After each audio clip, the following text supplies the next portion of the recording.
All right, Slams and Jams. Bombshell Billy here. Eddie Carpenter. And this episode, we're going to talk about... Well, first, hold on. Before we get to what we're going to talk about, my brother, we haven't done an episode in a while. It's been a bit. It's been, as the kids say, maybe not even just the kids, it's been a minute. How you been, my brother? Yeah. How you been? We've done some shit, man. We've done some shit since the last time we got on here and did some stuff for peeps. Yeah. We went to a couple shows. We had some times, man. We had some times. I went to, strangely enough, who'da thunk it? I went to a GCW show with Ric Flair and my son. Yeah. I saw the picture online, man. On the Book of Faces there. Yeah, I saw him. I was how's like, Nate? Woo! It's you. Look at that. It's great. How's Nate doing? Is he doing all right? He's doing good. Yeah, he was. Not only was he styling, but he was profiling as well. I saw him from the side all night. I assume he left his wallet in the car or something, right? Yeah, he did. Got you to buy him some drinks or something. Rumor has it his calves were swollen the next day as well.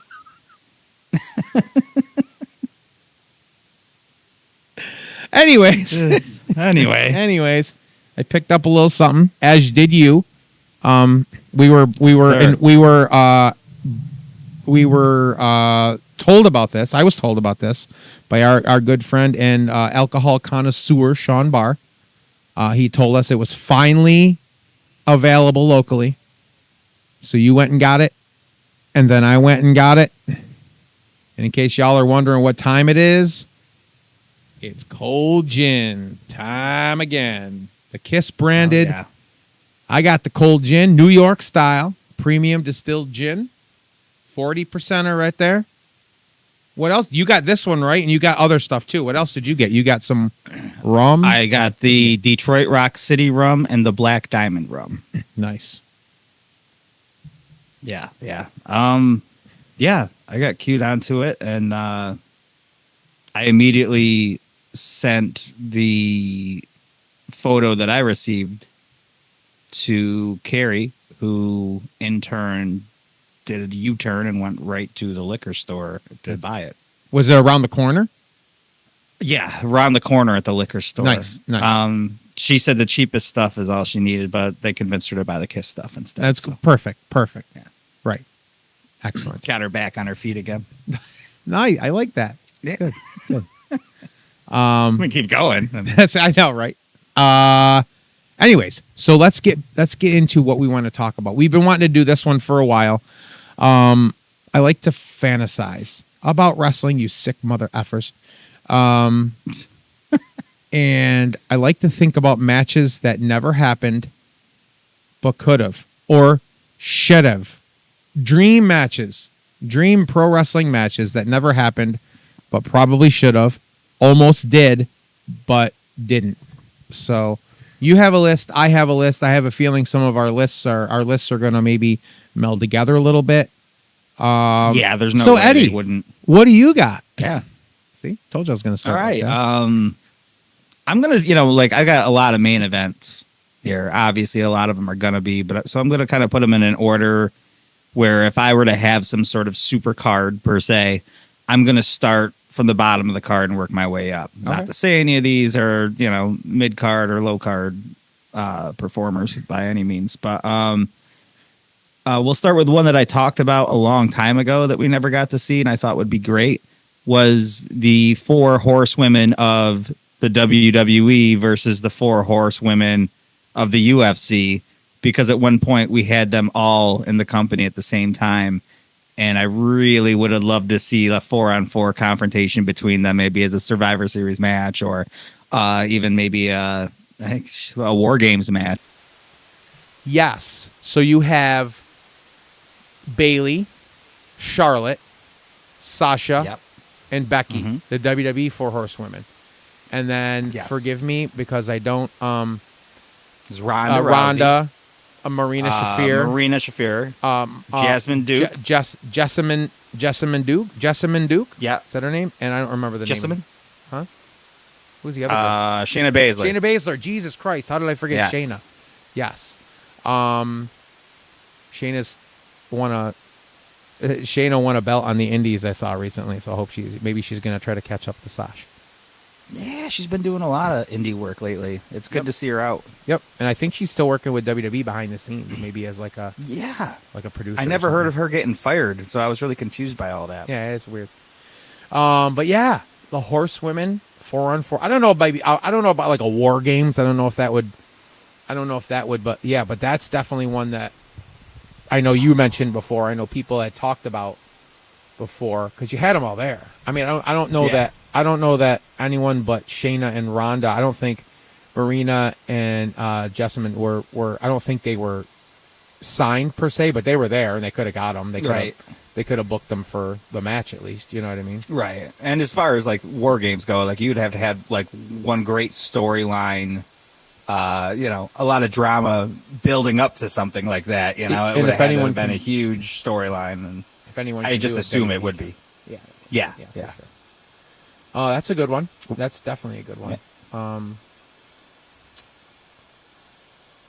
I'm gonna throw one at you. It's one of the biggest ones, so I'll just go from the top. It's one that was rumored for years. It never happened. I don't know that they were even ever, at least as these characters, ever in the same place. Well, maybe later on when he came over to WWE, but everyone always wanted to see The Undertaker and Sting go one-on-one. And here's why. Before Sting finally came to WWE, he was that franchise guy for WCW. He was the franchise there. And you could say the same thing. Yes, he was. He always said he never go, he never leave, he never did until he did way, way later. He never did when WCW was around, He never jumped. Right. He was the franchise player there. Now, on the other end, the ultimate franchise player for WWE, he was not as a pro wrestler, not as Mark the pro wrestler, but as that character. That character was born and bred and spent its entire length in the WWE with The Undertaker. So Taker versus Sting is one that's like right at the top of my list because that's something. And then how would you have booked it? You know what I mean? Taker, I don't know.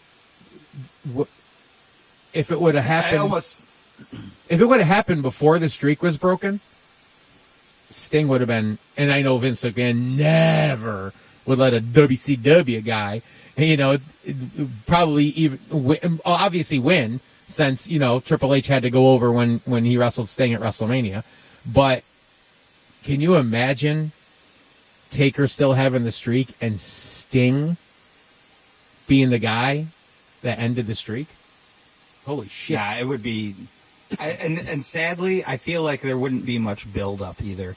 I feel like they would just have that Monday Night Raw after the Royal Rumble, or even the month before Mania, where it somehow it just ends up Sting debuts and points at the sign and right.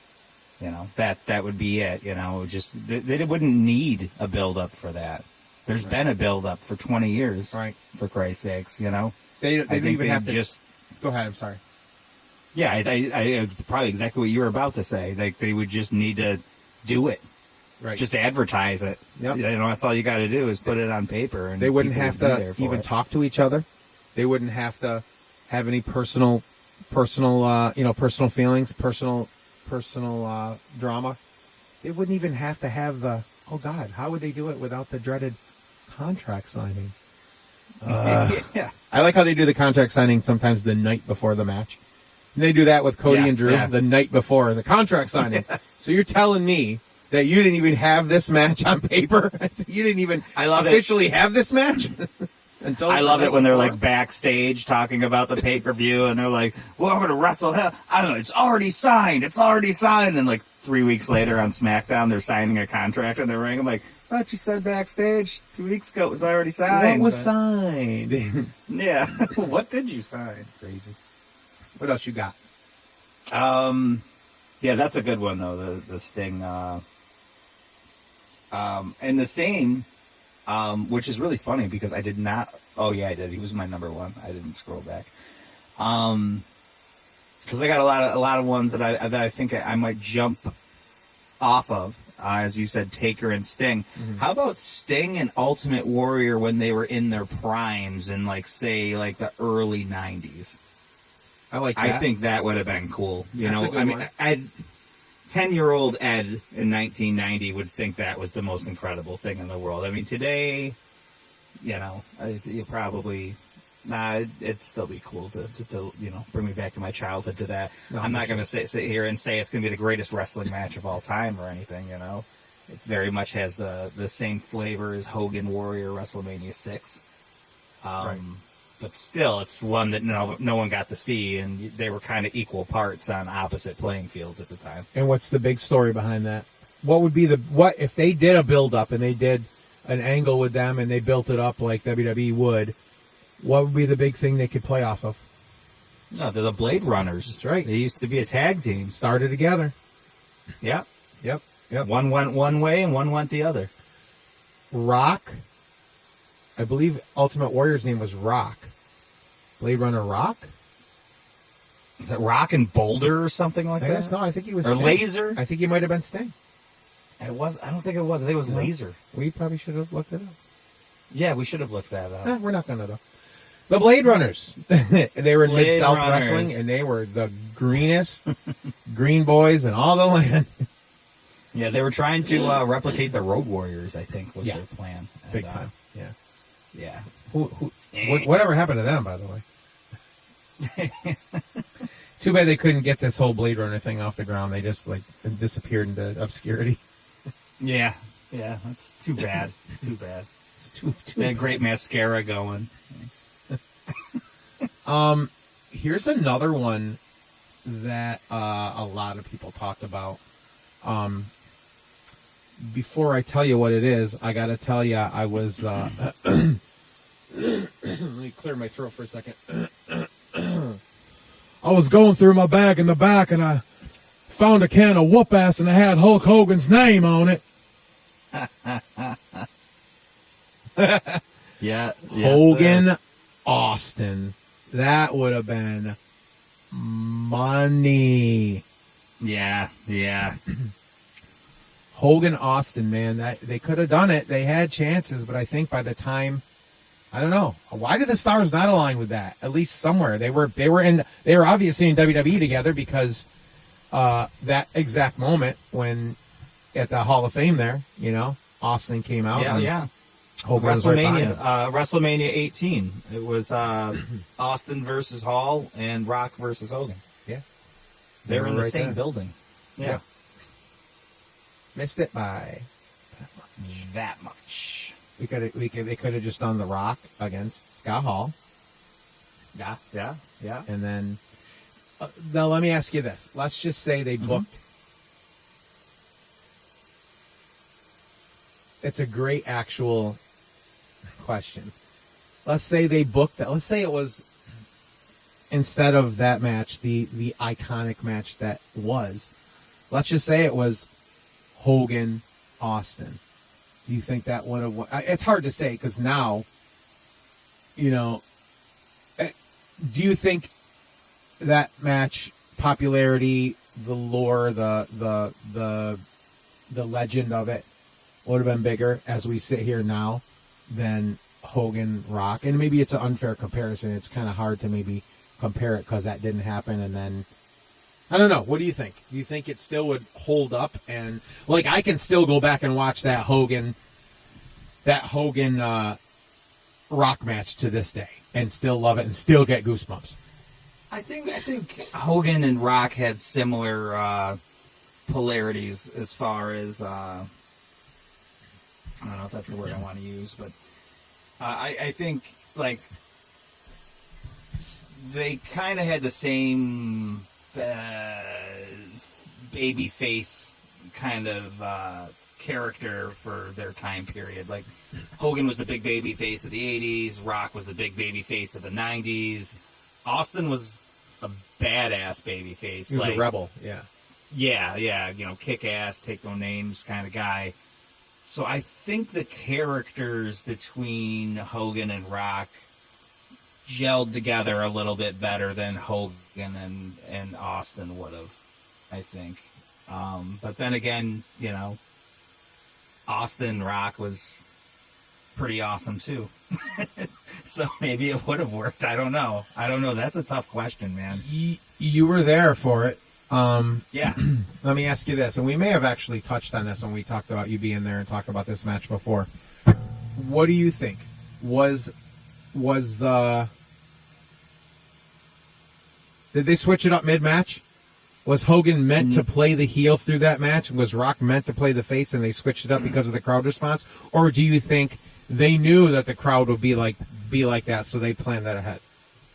No, I think they did it mid-match, mainly because at the beginning when they started booing Rock and cheering Hogan, Hogan still kept trying to play heel. He started getting very verbal, and you can hear him calling him a meatball, and just trying to be a heel. He was trying to go out of his way to be a heel. I think at some point he choked him, and he just kept going for all the heel moves, raked his back, things like that. Right. He was trying everything he could to get that crowd to boo him, and they just weren't. And I think at that point they were like, okay, let's throw an audible here, and let's switch it up. So 2 questions. Yeah. One, based on what you just said, did they communicate with each other? This is Hulk Hogan and The Rock, who Hogan been doing it forever, and The Rock, not as necessarily forever at that point, but he was still seasoned. Did they communicate with each other and decide in the corner or something, or down in a headlock or something, that they were going to switch it up? Or did they just start doing it and the other one just picked up on it? You know what? Either that or the ref said something. Maybe the could ref have got phoned the it call into from the the back ref. and yeah. Yeah, and maybe they said, All it would take was for the ref to lean down and go work face. Yeah. Yeah. Or I could also hear him say, office says it's up to you guys, and to just run with it. But I don't think Vince would ever do that. Honestly, with that reaction to Hogan and everything, I could almost see, because I think Rock had enough clout at that point, I could almost see Rock saying, we're turning this around. Maybe me even making a decision. You know what I mean? Saying, Don't you think Vince would get mad at that, though? better to ask for Triple H. forgiveness than permission, as they say. Yeah, that's What's true. he going to do? That's What's he true. going to do? Look at the curtain call. He couldn't. Who Right. took the brunt of it? Triple H, because he was the newbie. But he couldn't do anything to anybody else because whatever.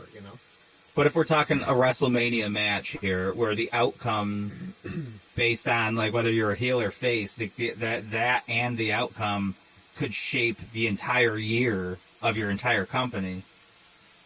To have swerved something like that, and turned it around without, I don't know, man. That's tough to say. I would have to believe that the ref had to have said something, that they phoned it in, because I just don't see someone just going rogue like that at a WrestleMania match. I mean, that's no matter who you are, Yeah. It seems like we kind of strayed off the dream match thing, but not really, because up until that match actually happened, I would say that would be a dream match. Hogan and Rock. That would be a dream match right there. You know what I mean? Mm-hmm. Well, piggybacking off of what you said about Austin and Hogan, how about... Hold on 1 second. I got one more thing to say about the Hogan-Rock match. Sure. I think that they at least had a conversation beforehand saying, if for some reason they start turning on me or they start really getting behind you, let's have a plan. Here's why I say that. Because what happened after the match? The NWO ran out and thumped down Hogan. And then Rock made the save, and then they posed together. I don't know if that was all just off the cuff. You know what I mean? Maybe it was. Maybe the back sent them out, and maybe those guys sent them out to do it. And, all right, we're turning them. That's it. Well, maybe that was all on the fly. But it seems like too much happened for it to just be all of a sudden like that. That would be a behind-the-scenes video that I would love to see, is what was going on backstage. Where was Unreal back then? WrestleMania 18. Yeah, right. I mean, they that's got right. one for WrestleMania 9. Why not WrestleMania 18? There's gotta Vince be McMahon something was in back. charge. We're not letting anybody know what's happening, Kyle. Yeah. Go ahead. What were you saying now? It was well, you know what? I'll let you decide on this one. You said Hogan, Austin. Who would you rather me piggyback off of, Hogan or Austin, on this one? Austin, because I think this may be the first thing that we both have on our list. I was gonna say Austin Goldberg. And that is the first thing that we both have on our list. Absolutely. Yeah, another one that never happened. And they, like, literally, Goldberg, like, Austin was a referee for the Goldberg match at WrestleMania 20. Yeah, and you know what? And I think I heard, was it you that told? No, someone said, or I read something about Goldberg not wanting anything to do with it, or Austin not wanting anything. Like, one of the two of them, I think, did not want anything to do with that match. Like, I don't think I said that to you. Something. The only thing I said to you that in your mind might be mixing that up is the only thing I said to you recently was I heard that Bret Hart, when he does signings, he won't sign anything with Shawn. Yeah. Shawn, Goldberg, or Austin, which is really weird that he won't sign anything with Austin because guess what? Bret Hart's missing out on some money because Ringside Collectibles is coming out with a 3-pack of Bret Hart, Steve Austin, and Ken Shamrock as the ref, with the ref shirt on. I would believe that if anything, as far as Austin goes, Bret doesn't want people making money off of his name when it's Austin on it. You know what I mean? Like, but this day and age, you're just taking money out of Austin's pocket by selling something of his with your name on it. I guess. I guess, yeah. But look. I mean, Austin. Well, I mean, it's Austin's choice that he doesn't do like conventions and stuff. But Bret still does appearances. Think of how much money he could charge to have. You know, that's this day and age. You listen to the wrestling podcast, the figure podcast and stuff. All the wrestlers. Look at Bubba Ray, Cardona, and Myers told him you need to sign that deal. Sign that deal, the Legends deal. You'll get shit made. And then when you go do your conventions and your signings, you bring that stuff with you and you charge a premium price to have those Funko Pops signed right there. Boom, done deal. It's the smartest freaking business model they got going right now, you know? Yeah, it is. So think about that. You go meet Bret, see Austin at an event, whatever. Shamrock's still around too. Imagine you get that shit with all three of them signing it. Forget about it. That's a piece. Yeah. That's a front shelfer right there. Boom, right here. Maybe not covering the belt, but down here. See, when I was confused by that because I thought you said that Goldberg wouldn't sign anything that had like Bret. It was or Bret. Austin. That's why it was weird because I could see him not wanting to sign anything with Shawn or with Goldberg, but why not with Austin? You know what I mean? Unless, like you said, maybe he just doesn't want to try to thinks he's taken away from Austin or something. I don't know. But yeah, that's another one that they had it. Just like you said, Austin and Hogan were in the same building. Freaking. Oh, yeah. Austin was the ref for the Goldberg-Lesnar match at WrestleMania 20. I could have very much find something else for Brock to do and have Goldberg-Austin. It's fucking Mania at WrestleMania 20, a big, whatever. It was a good send-off, though, because, the crowd was shitting on both of them, and Austin got to stun both of them and tell them both to fuck off and send them out of there. So that was kind of cool. So they did it well. Here's one that's got kind of a twist to it. Actually, I'm going to hold off on that one. I'm going to do a different one instead. My twisty one I'll do next. Here's one a recent one that still hasn't happened. I don't think it's at this point going to. It could. It's probably my number 2. Rock and Roman. That was not my number 2. Rock and Roman. There was big rumors that they were building up for that for last year, and then, or for 41, and then Rock just fucking disappeared. And, he's not around. Yeah. He came in. He needs a shirt. Eat. Yeah. Eat. Fuck things up. Leave. Repeat. Come in, drink a bottle of water, talk a crowd, leave. It's my new shirt. Like, yeah, he Rock Roman. I don't even think at this point anybody would really care as much as they would 2 years ago. Yeah. You know? And it's sad because that had, you know what though? money You hear written that. all over it. You hear that line over the loudspeakers. Do you smell? The crowd would go nuts, especially if Roman was in the ring. Right. I think people would care fast. I don't care right now, but if I was watching Raw tomorrow and it happened, we would pop for it for sure. But I think Yeah. I think by saying that I meant it would have less of an impact as it would 2 years ago. 2 or 3 years ago. Impact is it's good word. That's the word I was looking for. Agreed. Yeah, Agreed. for sure. What else you got? Well, I thought you were going to say AJ Styles and Shawn Michaels. That would be epic. Now we're talking about. Now, when we talk about dream matches, are we talking about something that obviously so far we're talking about things that actually could have happened? When you're saying AJ and Shawn, are you talking about AJ and short-haired TNA AJ against Shawn, 2004 Shawn, or are you talking about both of them at their peak? You know what? I don't think it would matter. I think I would pop. I think it would be great either way. I mean, sure, it wouldn't be as high impact and as quick paced today as it might have been 10, 15, 20 years ago, you know? Right. But it still would be a great match, and it would still be epic to see.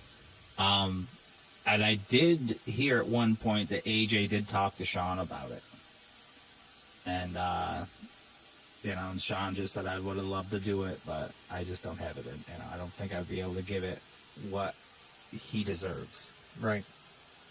But, man, would still be great if AJ Styles' last opponent was Shawn Michaels coming out of retirement. Yeah.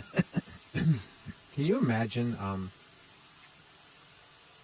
lost my train of thought. Oh, and I didn't mean to say can you imagine? What I meant to say was, think back on the run that Shawn Michaels had post back injury when he came back. What a fucking run! What a run he had. Like, he won the world title, a couple, but still, just like those matches with Taker, the back-to-backers, you know what I mean? The stuff that he did. Oh, wow. It was almost like, you can almost like compare his post-injury run to his pre-injury run. His pre-injury run, he was epic. He was great, but he was fucked up most of the time. Yeah. You know what I mean? And he was younger, and he could move, he was, I compare Shawn Michaels when he was younger and the way he would bump around and move. And then later on, how he would do stuff. And he was still awesome, but it was different. Yeah. I was watching him just yesterday, and he's been popping up. You watch something on YouTube, and it's in your algorithm. Sebastian Bach. I watched the Sebastian Bach concert from Idaho. Idaho? I think it was Idaho. Idaho. No, from like 9 days ago. It was like 8 days ago, 9-10 days ago. And he's still rocking, still killer, but he's not moving around as much as he was. And then you watch a live video from '89 of him. You know what I mean? It's almost like you look at Shawn. You know what I mean? Look at Shawn bopping around, bumping around in there for against Brett. That's the young Sebastian. You know what I mean? The freaking no shirt on, freaking his hair around, just freaking climbing up on the scaffolding and shit. And then look at Sebastian like 9 days ago. I compare that. I almost kind of look at that and compare it to like Shawn's later run. Still awesome. Still did great, but it was just different. It was different great, Yeah. I think not only like he wasn't he didn't have to try. I don't want to say that either, because even like Shawn not trying hard still looks like he's trying hard. You know what I mean? Like, he was so fluent. He would just, it was almost like second nature. It was almost like his body was just like doing it. Yeah, he could be in there with a broom, as they would say. Yep. You know, Yep. he was so good. Back in the earlier days, he was trying so hard to get over and get recognized and to get to that next that next level. And I think when he finally, now that he was there, it became more fun for him. Yeah. Which I think might have changed a lot too. Obviously, the turning point for him was the barbershop Marty incident. Yeah, epic. Oh man, I told you about this on our ride to Rochester when I was listening to Bubba Ray recently. He was, I think it's so disrespectful. I hate when people say about tag team wrestlers, oh, who was the Marty of the team? Who was the Marty? And it's like, he goes, no one ever so says the diva.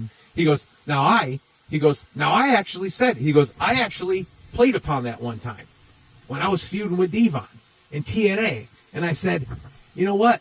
You're not the Marty of the team. You're the Devon of the team. And that's worse. I'm like, oh, damn. Holy shit. That's great. That's but yeah, I think Sean AJ would have been phenomenal, and no pun intended. No, it's all pun intended. All pun intended. Yeah. Who you got? They're a good one. All right, so I've got I actually have like one more on the list that I made, and then I did something fun that I want to present to you as well. So this is the one that's kind of like it's got the asterisk. The dream match of Hulk Hogan versus Ric Flair at WrestleMania. Okay. At WrestleMania. Because we saw it ad nauseum in WCW after the fact. And we saw them, they wrestled at some house shows in WWE, FE. You know what I mean? But it was almost planned. I think it was planned for WrestleMania 8. And then they switched it up to Savage, Flair, and Hogan Sid. What the actual fuck happened there? I've read about this too, and I feel like it had to do something with Sid's contract, maybe. I don't know. His wrestling contract or his softball contract? Yeah, right. No, I think it did have something to do with that, though. It might have been in a shoot with Sid that I heard it. But yeah, it was supposed to be Hogan Flair originally. I'd have to look it up again, man. I wish I had that info for you. You know who I could almost guarantee probably talked about it on one of his podcasts, but I can't really listen to it anymore. Oh, do you rent or own your home? Fucking God. It's something to wrestle. I loved it. I used to listen to it religiously. Conrad. And then all of it. Do you rent or own your home? Every 4 seconds. It's like, brah, are you trying to break in or steal my house? What's going on? Stop asking me the same goddamn question every 4 minutes. You have more money than fucking everyone else in Huntsville put together. Greedy motherfucker. You got more? Yeah, so Hogan Flair Mania, I don't know why they would have.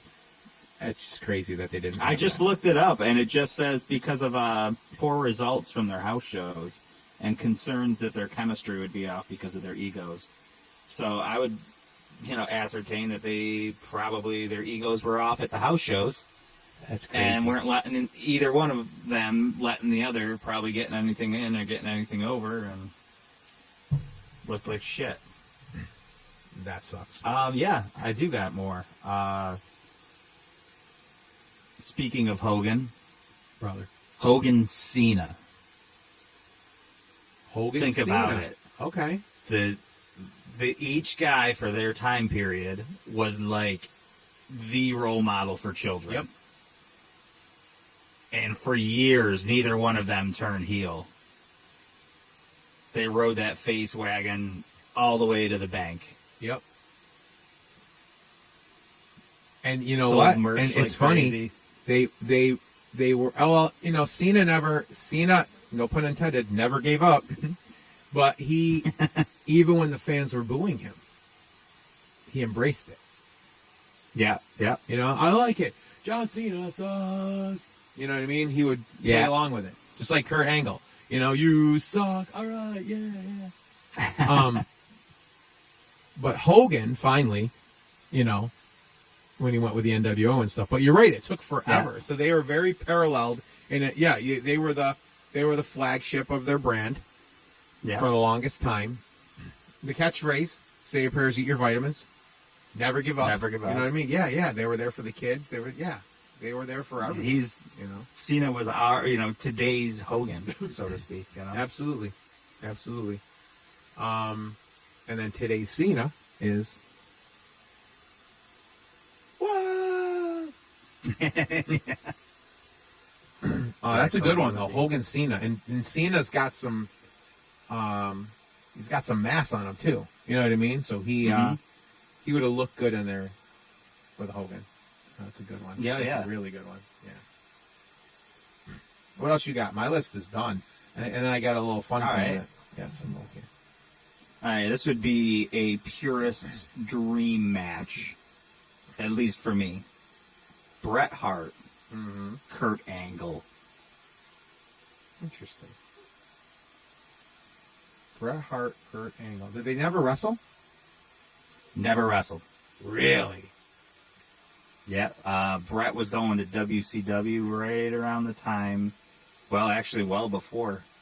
Let's see, Bret left at the end of '97. Kurt Angle came in about 99, late '99, early 2000. Okay.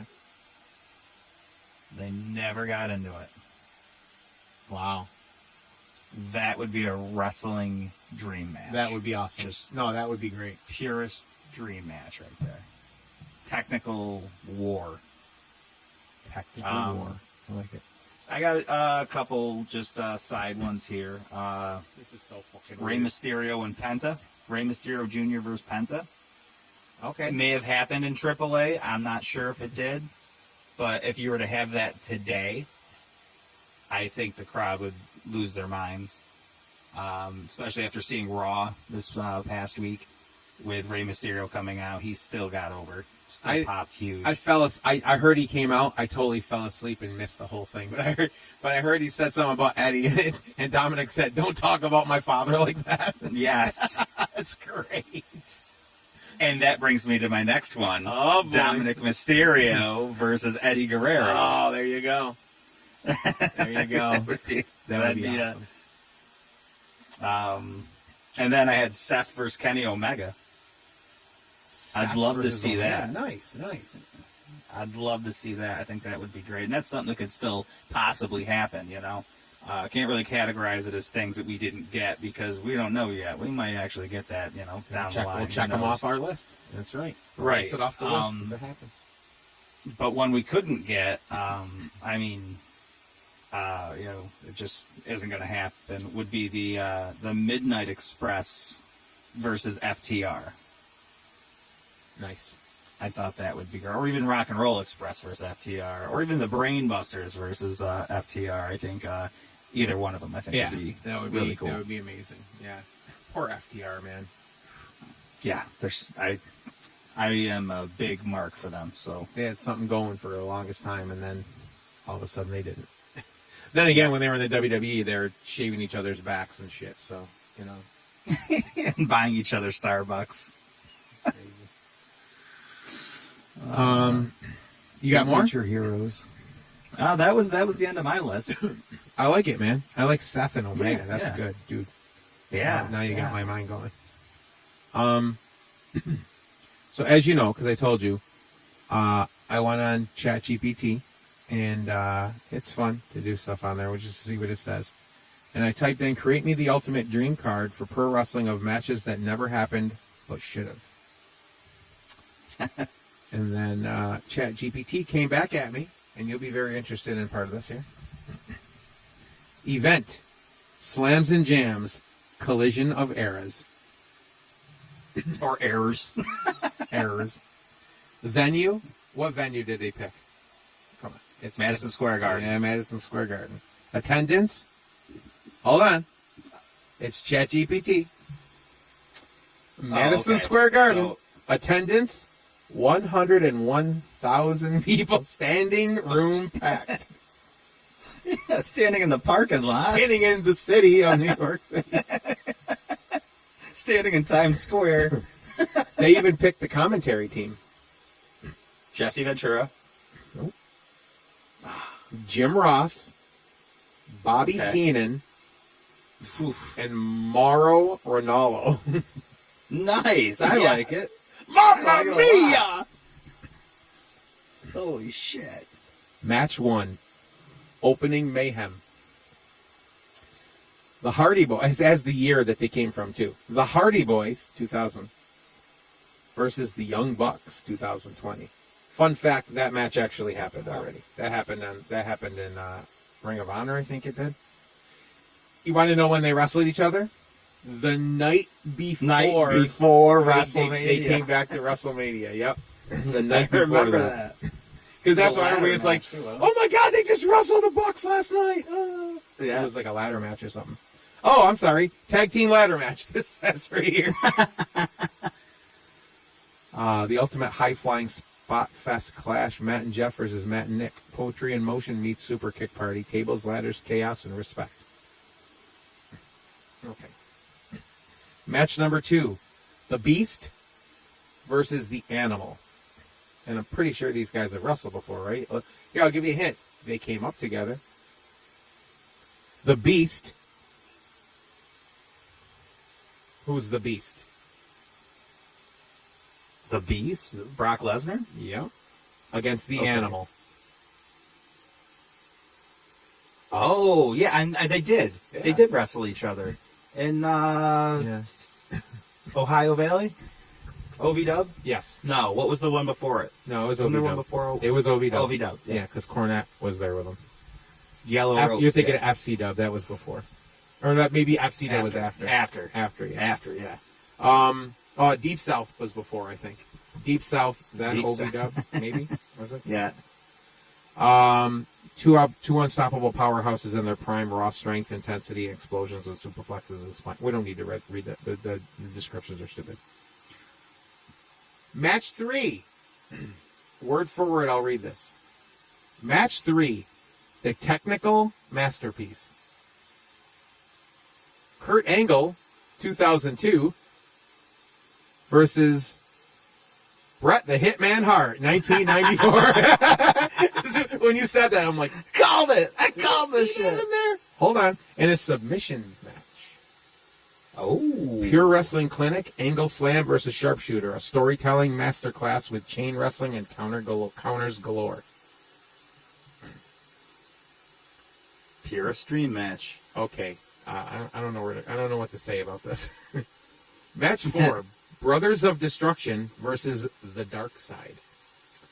The Undertaker and Kane, 2001, versus Sting and The Crow in a cinematic tag match. What? The Crow. Oh, Jesus. That would be a WrestleMania. Well, if Brandon Lee wasn't dead. Gothic vibes, graveyard lighting, slow motion bats, and soul stealing mind games. Undertaker versus Sting finally happens, even if shared. That's cool that they actually said that. Though. Yeah. Match 5, Dream Tag of Generations. Stone Cold Steve Austin and CM Punk versus The Rock and John Cena. Just random 4 icons together. Mainstream explosion match. I hope they don't really mean explosion match. Okay. Match 6, Women's Revolution Classic. Trish Stratus and Lita against Sasha Banks and Bayley. Okay. All right, yeah. Match 7, Strong Style Showdown. Bryan Danielson, 2013, versus Kenny Omega, 2021. 60-minute Iron Man match. I'm almost surprised they haven't done that in AEW yet. This is so weird. I said that, and 3 seconds later it came up with this card. Technical perfection and sheer willpower. Hard kicks, cleaner V-triggers, yes locks, and heart pounding drama. Like they even named their like finishers and shit. That's just pretty cool. Okay, here's one that we talked about. Match 8, the Icon versus the Immortal. Hulk Hogan versus Stone Cold Steve Austin. Hulk Hogan 87 versus Austin 98. I see what they're doing now. They're showing the eras that they were in. I got it. I was going to say, wow, they sound old. Bonus attraction. Macho Man. Oh, here's one. Here's one that, like, is definitely a real one, and I don't know why neither one of us didn't mention it. Macho Man Randy Savage, 88, versus Shawn Michaels, 96. Imagine that fucking match. I don't know if that's something that actually could have happened. I think Shawn was Shawn there in his early days when Macho was still there, wrestling part-time? Or even back to wrestling? Yeah. No, he was. Wait. Was Shawn... on the WrestleMania that we just talked, was it WrestleMania 8 that Shawn came out against Tito and he had Sherry with him? I think so. So Shawn was already in that early on gimmick. But Savage was not what he was back in the 80s. No. But still, they were active at the same time, basically, is my point.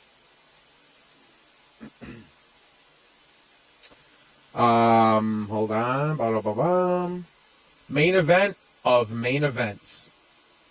Okay. Well, we already talked about this. The Tribal Chief Roman Reigns versus the People's Champion The Rock. Bloodline Civil War for the head of the table. And that's the thing, too. Dude. That match there, 2 years ago, exactly how that just described it, would have been the prize. That would have been the honor of winning that and now being called the ultimate. Now there's no bloodline, there's no tribal chief. You know what I mean? It's just an afterthought now. They still say it, the tribal chief and all that stuff, but like it's not pushed like that. So it's like going, back then you're going for the ultimate world heavyweight championship and now you're going for the speed championship. You know what I mean? It's like there's no oomph to it. There's no oomph, there's no reason or end game. Right. Yeah, and also they had so much like storyline they could have built on, and instead they just basically The Rock just handed the head of the table to Roman. Like, here you go. Right. See ya. Catch you around. Me and my Rock belt that was given to me by Muhammad Ali's mom for no reason. No reason. That she looked awkward and uncomfortable even doing so. She's probably like, should I just burst out and say I had nothing to do with this and they're paying me a lot of money to stand here? Yeah. Like, I thought this was about my son and not about you selfish Hollywood millionaire prick. All that, yeah. One more dream match that I didn't mention that still there's a chance it could happen. Bombshell Billy against Bob Foley in a tuxedo match. Oh my God, that would be epic. I'm just saying. That would be epic. And I have a pair of my God. I have a pair of red boxers with hearts on them. Oh, that'd be perfect. Let's do it. Oh my God. Like you could set it up, have one of you in the ring announcing, and then the other one just come like barreling out like, stop, hold it, turn the mic up, and like Bob comes out all like just like, I'm the OG. Yeah, shoot. Do a shoot, like total like shoot on you, like type of thing, and like, oh my God, it'd be epic, dude. That would be so awesome. Where were you on day one in this company? I was here. Or dude, that ever see that video of the guy bowling? And he got it! That is right, I did it! That's number 5! Are you kidding me? That's right! Who do you think you are? I am! If you're not, I am! And it makes no sense. It's a lot of context. I am. That's you're not, yeah! It'd just be great, just spitting out random shit. But anyway, yeah, that would be a great idea. It'd be a great anyway, yeah, I wish I could idea. book it. I want to book it. All right, dream matches. Any of y'all that are watching? I'm talking to you, Don. I'm talking to you, Dave and Rue. you guys, the people that watch. Let us know what you guys think would be some good dream matches. Yeah. Name some ones we didn't name. What he said. And what make them he good. said. Make them good. Yes, don't forget, we like and subscribe to the podcast. We got to do more with this shit. It's fun. Fun times. Always fun spending time with you, even if it's on a TV screen. And both of us, for different reasons, are swearing and cussing our equipment out beforehand. When we come together and get it going, it's good fucking shit. It is. Let's do another Thirsty Thursday sometime too. That's also a little extra bonus fun. Yeah, we definitely should. Yeah, maybe we do got- like more like show and tells too. Yeah. We've got more 2CW stuff coming. Check out the Facebook page. I'll be popping some stuff up on there randomly for it. And the dream matches. There he is. We're gonna get some rock and roll coming up next couple shows. We gotta do some rock shit. I still want to do the Yes, one we do. where it's better or worse, or who had the best and who had the worst replacement members in bands. Big bands, replacement members. Were they better? Were they worse? Did the band, move on higher? Did they fall? I got a whole bunch of shit on that already. Oh yeah. Slams and Jams for the love of pro wrestling and rock and roll. Bombshell Billy. That guy right there. Eddie Carpenter. That's him. I didn't know if you forgot or something. And before we go, I got one question before we wrap it up. In the immortal words of Eddie Guerrero, where the fuck is Becky? What he said. Bye.